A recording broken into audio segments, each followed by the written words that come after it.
Sunshine, sunshine, sunshine. I think I found it now. What I've been looking for. Isn't it beautiful? আজ ছিল রথযাত্রা। রথযাত্রা উপলক্ষে সবাইকে জানাই অনেক অনেক শুভেচ্ছা ও ভালোবাসা। ভগবান জগন্নাথ যেন সবার ভালো করে, সবাইকে সুখে শান্তিতে সমৃদ্ধিতে ভরিয়ে তোলে, এই কামনাই করি।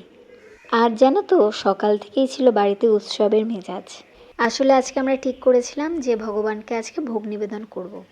পুরীতে যেতে তো পারলাম না, তাই বাড়িতেই আর কি আমরা ভোগ নিবেদন করে ভগবানকে দেব। সেই কারণে শাশুড়িমা সকালবেলা উঠেই স্নান সেরে এখানে ভোগের আয়োজন করছে।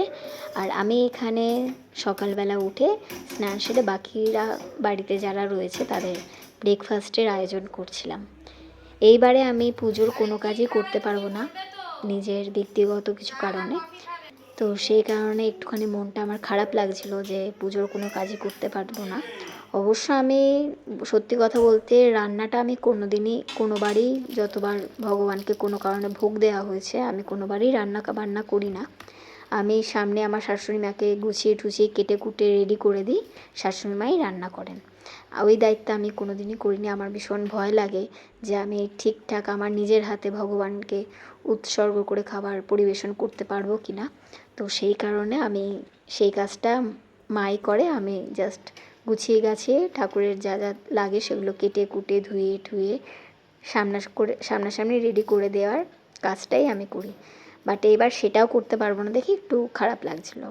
তো যাই হোক, এটা লাইফের একটা পার্ট। সব কিছু যে চাইলেই হবে এরকম তো কোনো কথা নেই। ভগবান না চাইলে কোনো কিছুই হয় না, আমি এটা মানি।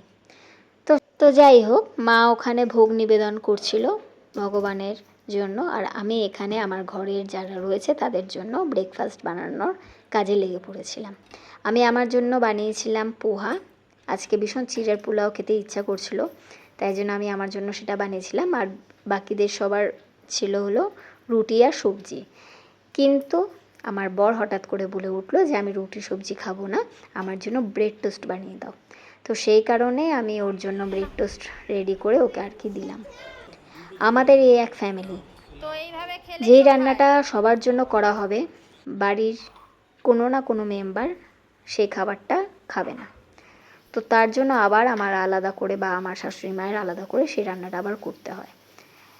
তো আমাদের সাথে তো এই প্রবলেমটা হয়। তোমাদের সাথে কি এরকম হয়? তাহলে অবশ্যই আমাকে কমেন্ট করে জানিও। ব্রেকফাস্ট বরকে দেওয়ার পর বর বললো যে আমি একটুখানি কফি খাবো, তাহলে আমাকে একটু কফি বানিয়ে দাও।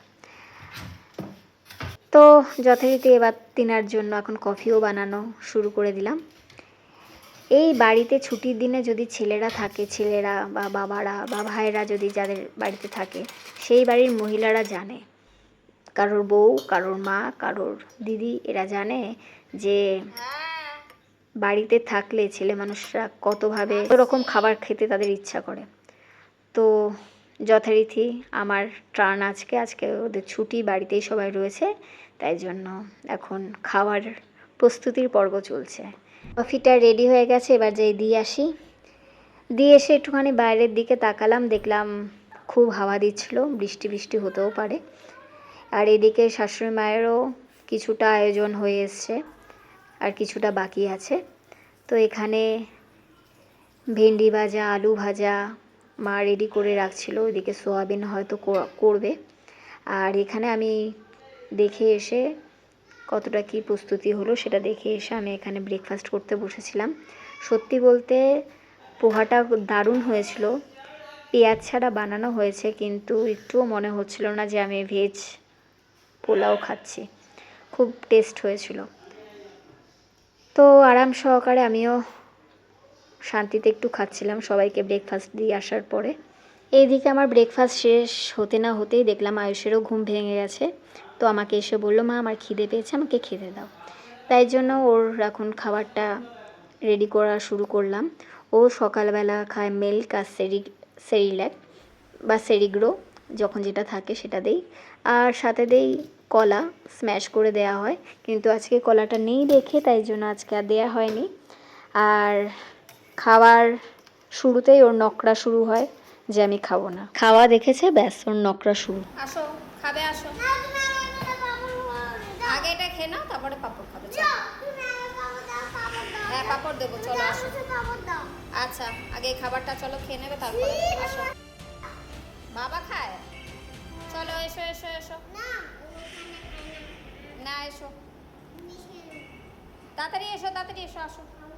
খেতেই হবে, ওকে খেতেই খাওয়ানো খেতেই নিয়ে হবে। বসার ফাঁকে একটু দেখে আসলাম যে ভোগের রান্নাটা কত দূর হলো।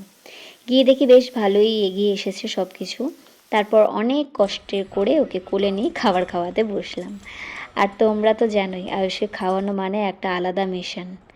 আজও তার ব্যতিক্রম হলো না আর কি। প্রায় 1 ঘন্টার পর অবশেষে ওর খাওয়া শেষ হলো।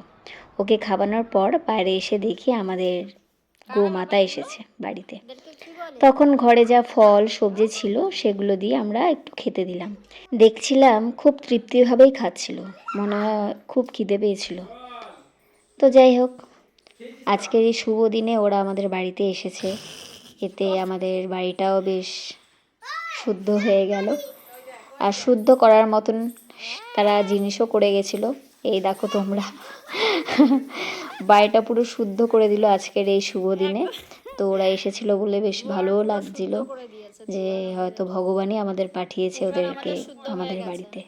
এরপর খাওয়া দাওয়া শেষ করে তারা নিজেদের বাড়ির দিকে রওনা দিল। আর ঠিক সেই সময় অনলাইন থেকে একটা পার্সেল এসে হাজির হয়েছিল। পার্সেলটা দেখেই তো আয়ুষ আর এক্সাইটমেন্ট ধরে রাখতে পারছিল না, সঙ্গে সঙ্গেই বলছে আমি খুলবো আমি খুলবো। যতই ওকে বলছি যে বাবা তুমি এটা পারবে না, এটা অনেক ভারী, কিন্তু আমার কথা শুনলে তো। ওর মতে ও নাকি এখন অনেক শক্তিশালী, প্রচুর প্রোটিন খাবার খায়, প্রচুর শক্তি হয়ে গেছে, তাই নিজেই পার্সেলটা টেনে হিঁচড়ে নিয়ে এসলো। ওর এই কাণ্ড দেখে আমার তো আর হাসি আমি চাপতে পারছিলাম না। সবাই আমরা হো হো করে হাসছি ওকে দেখে। তারপর চলো দেরি না করে তোমরাও আমাদের সাথে দেখে নাও যে এই পার্সেলের মধ্যে কী আছে, যেটার জন্য এত কৌতূহল আয়ুষেরও প্লাস আমারও, কারণ পার্সেলটা অনেক ভারী ছিল। এখন চলো এবার দেখে নেওয়া যাক এই পার্সেলের ভেতরে কী আছে।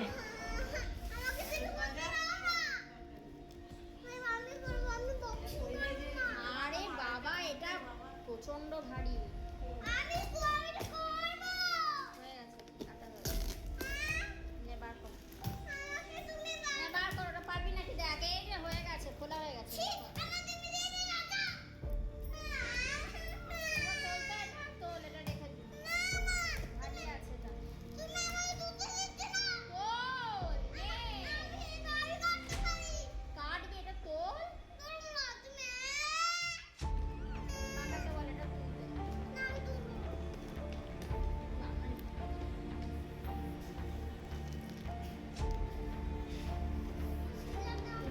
কাকাকে বল এটা তুলতে বল। বলে এটা তোল। আর এটা হাত কেটে যাবে, ইয়ার্কি মারছিস নাকি?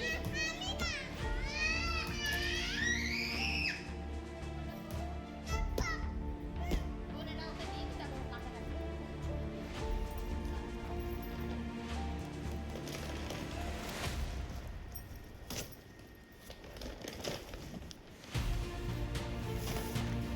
নে এবার এটা নিয়ে যাচ্ছে। অন্যটা দিচ্ছি। বাইরের দিকে একটু তাকিয়ে দেখি আকাশ একদম পরিষ্কার। ভেবেছিলাম আজ যেহেতু রথযাত্রা তাই হয়তো সকাল থেকেই ঝুম বৃষ্টি হবে, কিন্তু দেখলাম সকালে গড়িয়ে দুপুর হয়ে গেল আমাদের এখানে বৃষ্টির কোনো নামগন্ধই নেই। একদিকে অবশ্য ভালোই হয়েছিল, কারণ বিকালে আজ বাচ্চাদের রথ নিয়ে বেরোতে কোনো অসুবিধা হবে না। আসলে এই দিনটার আনন্দ সব থেকে বেশি তো ছোটদেরই হয়। সারা বছর ধরে হয়তো ওরা এই দিনটার অপেক্ষাতেই থাকে। রঙিন কাগজ, ফুল আর কত যত্ন করে পরিবারের সবাই মিলে প্রভুর রথ সাজায়। তারপর যদি বৃষ্টির জন্য এই রথটাই বের করতে না পারে তাহলে তো ছোটদের মন খারাপ হওয়াটাই স্বাভাবিক। তাই মনে মনে ভাবছিলাম না থাক, আজ আর বৃষ্টি না হওয়াই ভালো। তোমরা কি বলো, আমি ঠিক বলছি কি না? যাই হোক, আমিও স্নান সেরে এবার একটু স্কিন কেয়ার করে নেব। আর হ্যাঁ, তোমরা যদি জানতে চাও আমি স্কিন কেয়ারে কী কী প্রোডাক্ট ইউজ করি তাহলে অবশ্যই কমেন্ট করে জানিও, তাহলে তোমাদের জন্য অবশ্যই একটা আলাদা ভিডিও করে নিয়ে আসবো। মা ওখানে ঠাকুরের জায়গাটা গোছাতে থাক, আর তাড়াতাড়ি করে আমি এখানে রেডি হইনি। চলো তাহলে রেডি হইনি এবার আমি।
এরপরে আমি রেডি হয়ে নিচে এসে দেখি মা ঠাকুরের সব ভোগ নিবেদন করা অলরেডি শুরু করে দিয়েছে। বাড়িতে যেন এক আলাদা পবিত্রতায় ভরে গেছিল। ধূপের গন্ধ, ঘন্টার আওয়াজ আর সবার মুখে এক শান্তির হাসি, সব মিলিয়ে এক অন্যরকম অনুভূতি।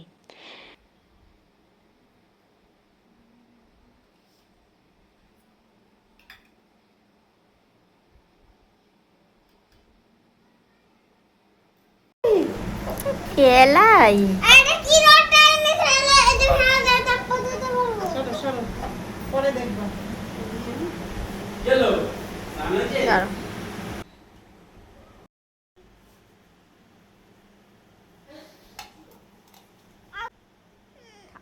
এটা ঠাকুরকে ভোগ দেয়া হয়েছে আজকে। জগন্নাথ দেবের পুজো তো, তাই জন্য এটা ঠাকুরকে ভোগ দিয়েছে। এবারে তুমি এরপরে খেতে পারবে, বুঝেছো?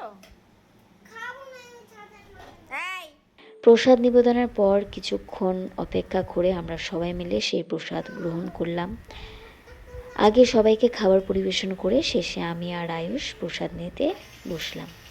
খাওয়া দাওয়া করতে করতে প্রায় 3টে সাড়ে 3টের মতন বেজে গেছিল। ঠাকুরকে দেওয়া ভোগের প্রসাদটা যেন অমৃতর মতন লাগছিল, জানো তো। ভোগের প্রসাদে যেন একটা আলাদাই স্বাদ থাকে। এই একই জিনিস যদি বাড়িতে রান্না করা হয় না কেন, সেই স্বাদটা কখনোই আসে না। হয়তো এর পেছনে থাকে আমাদের ভক্তি, বিশ্বাস আর ঠাকুরের আশীর্বাদ। তাই তো বলে প্রসাদ শুধু খাওয়ার নয়, এটা একটা অনুভূতি। তাই প্রথম প্রসাদটা মুখে দিতেই মনে হচ্ছিল, আহা, এই স্বাদটা যেন আরও মনকে তৃপ্তি করে দিল। রথের দিনে এই ছোটো ছোটো মুহূর্তগুলোই দিনটার আনন্দ আরও দ্বিগুণ বাড়িয়ে দেয়। যাই হোক, দেখতে দেখতে কখন যে বিকেল 5টা বেজে গেছিলো টেরই পাইনি। তখন বাবা মানে আমার শ্বশুরমশাইকে বললাম যে বাবা, আয়ুষকে নিয়ে এই রথটা নিয়ে একটু বেরাও, সন্ধ্যা তো হয়ে যাচ্ছে। আমি তো নিয়ে আর বেরোতে পারবো না, তাই বাবাই আয়ুষকে নিয়ে বেরোলেন। মা ঠাকুরের সামনে একটু জল মিষ্টি হ্যাঁ ঠিক আছে, দিয়ে রাখো, রথটাকে ধরিয়ে প্রণাম করিয়ে তারপর বাইরে নিয়ে আসা হলো। যাও। সেই মুহূর্তটা সত্যি খুব সুন্দর ছিল। আয়ুষকে যখন মন দিয়ে রথ টানতে দেখছিলাম তখন আমারও ভীষণ ইচ্ছা করছিল ওর সাথে যেতে। ছোটোবেলায় আমরাও তো কত আনন্দ করে রথ টানতাম, কিন্তু কি আর করা যাবে, সব ইচ্ছে তো আর সবসময় পূরণ হয় না। তাই দূর থেকেই দাঁড়িয়ে দাঁড়িয়ে ওকে দেখে নিজের মনটা ভরে গেছিলো আর কি। শেষমেশ দাদু আর নাতি মিলে আমাদের সামনের রাস্তাটা দিয়ে একটু জগন্নাথ দেবকে নিয়ে ঘুরতে বেরিয়ে গেল।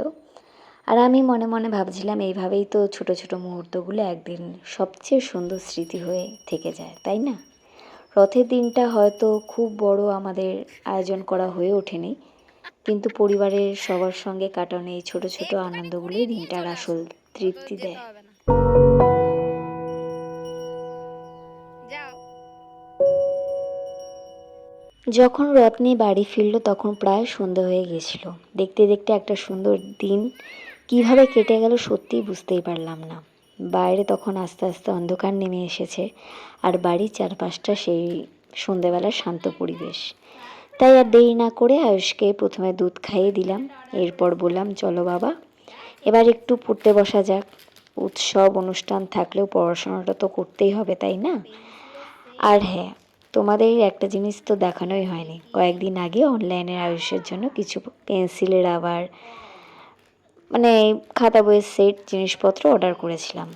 এত ব্যস্ততার মধ্যে সেটা আর ভিডিওতে দেখানো হয়নি। তাই আজ ও যখন পড়তে বসবে তখনই ভেবেছিলাম যে তোমাদের সাথে একবারে শেয়ার করব।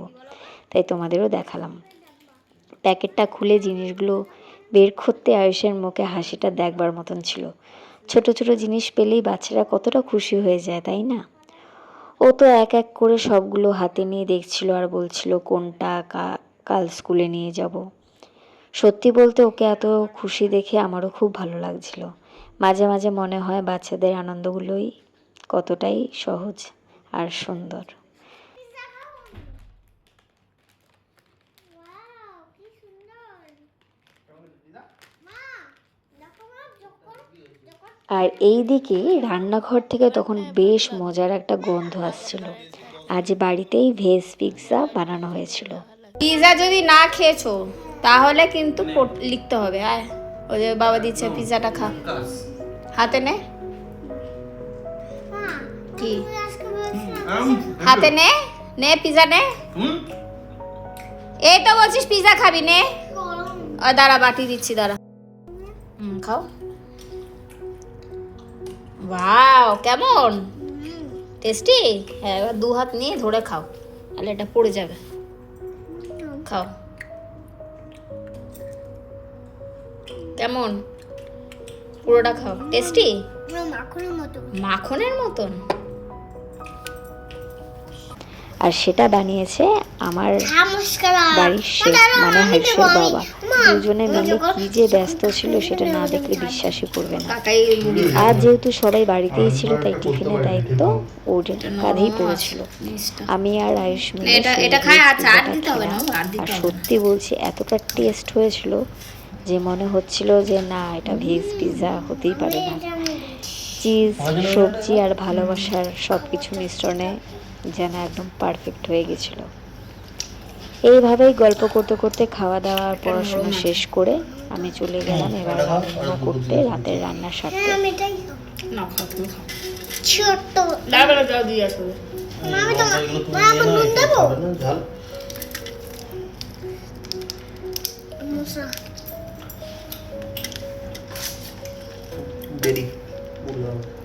আসিস। আমারটা কি মা? এটা বেরি। খাও এটা। তুইলাগুলো খেয়ে আগেবারটা শক্ত হয়ে গেছিল, এত পুড়ে গেছিল। খাও ওকে আম্মা আবার খাও।